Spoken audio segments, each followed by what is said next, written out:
Welcome to I Trained You. I'm Coach Brandon. I'm here to talk to you guys a little bit about what's the first step to becoming a great basketball player. Well, one of the things that you got to realize is that you can't just think that you're going to be a game player. You got to practice habits physically. And just like you want to practice these habits physically, you got to practice emotional habits too, because you can't just think that you're going to turn it on game time or when the pressure is on, you're just going to turn it on and you're going to be fine.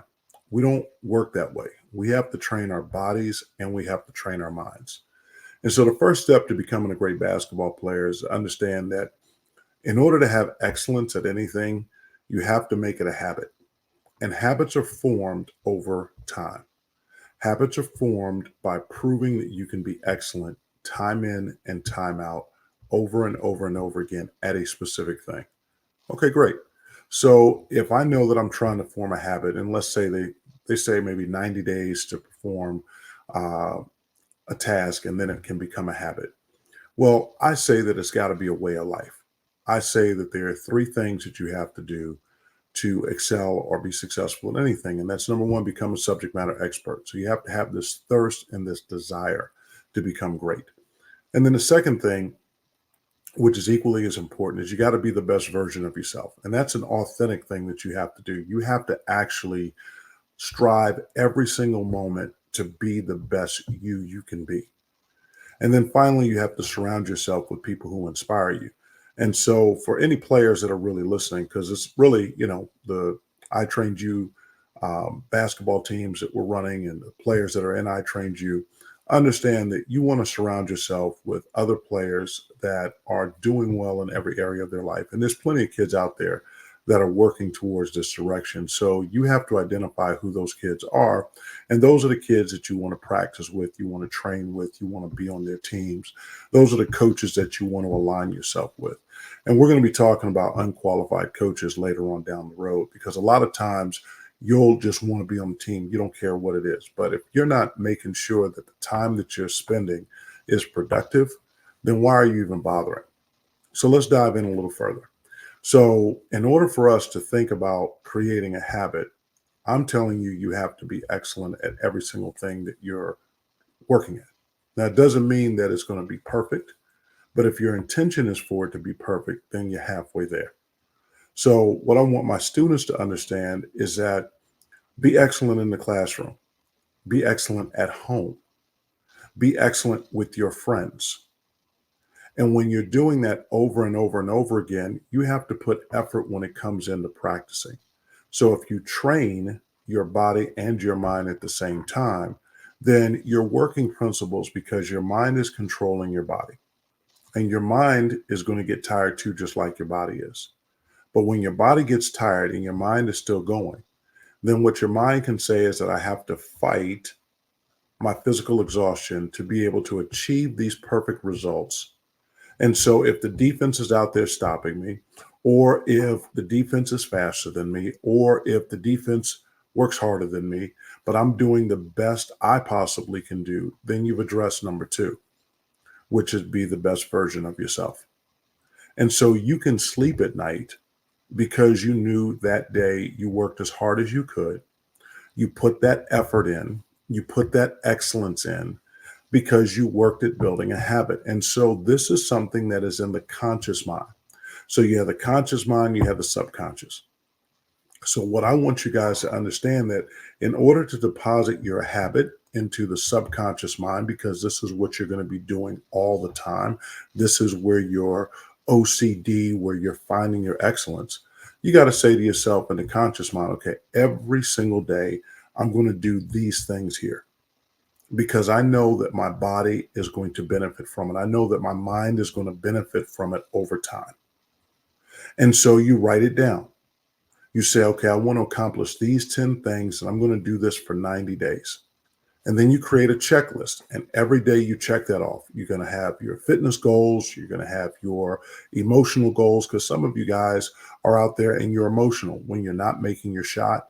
You need to be able to correct that behavior.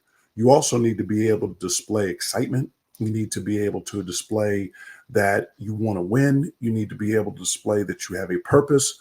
So, in order to do that, you got to practice that. You got to practice, how am I going to show passion? Because it's not just the coaches that are going to see it, it's not just the fans in the stands that's going to see it, it's actually your teammates that's going to benefit from that as well. Because that type of quality energy is contagious. So, the first step to becoming a great basketball player is making sure that you're developing habits that form excellence in every area of your life, because you're going to need it. You're going to need it to get up in the morning, to make sure that you get up properly. That builds your confidence. When you're lazy getting up in the morning, when you're lazy getting out the door, when you're lazy doing your homework, what do you think you're going to be on the court?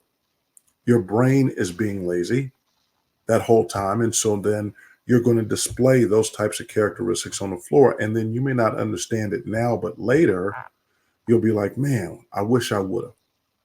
So I tell everybody, and I've heard this before, I've heard this from some great authors and some great speakers, that, the cost of success is expensive, but try the bill of regret. And just think about that. So I want you to know that if we can do this 90-day challenge where you start to focus on excellence, it may not be perfect at the end of the 90 days. We may have to tweak things, but that's okay. Take the first step to becoming a great basketball player by making sure that you're forming habits that are going to make you win in every area of your life. And don't think that, it's going to be easy. So know that it's going to be a challenge. Know that there's going to be days that you don't want to do it, but make sure you know what time you're getting up, what time you want to get rest, so that your body can recover, what you're going to be eating. Make sure you're putting things into your body that make sense. That's the beginning of making sure that you're forming the right habits, because you may not be the tallest, the fastest, the strongest on your team, but when you develop habits of excellence, coaches are going to want you to play. I'm going to want you to play for me. But also understand that you may not be the most talented. If some kid is 7'2", there's some challenges that you're not going to be able to overcome physically, right? So there's other areas that you can contribute to where there's going to be mistakes, and it comes down to, like chess, who's going to make the first mental mistake? But when you're able to have critical awareness of your environment, critical awareness of your physicality, critical awareness of your emotional state, your psychological state, then we have a fantastic opportunity to be great. And I want you guys all to be great. I want every single player. I love this game. I'm passionate about it. I've enjoyed playing it. I've enjoyed my success. And so I've enjoyed helping players get from where they are to where they want to be. And the first thing we always work on is habits of excellence. And that comes by doing it in every area of your life. And if you still are in high school, or you're in junior high school, or you're in elementary school, it's making sure that you stay out of your own way with your parents. Make sure that your schoolwork is done. Make sure you're getting the best possible grades, because college coaches may have you and have another child that might be equal in athletic skill, but if you could be just that much smarter than the other kid, it's going to make the GPA of the team get better. That's going to make the coaches look great. So, and that's also important, because if a coach knows that you have high academics, then they're knowing that you can understand the offense better. You're not going to have as much struggles, and they're not going to have to rely on your talent and your physicality on the floor. They can actually treat you like a floor general.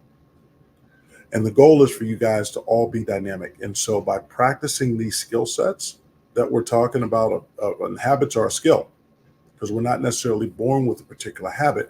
So you have to develop those habits. And some habits are formed negatively, and some habits are formed positively. But what I'm telling you is that you can control how they are formed.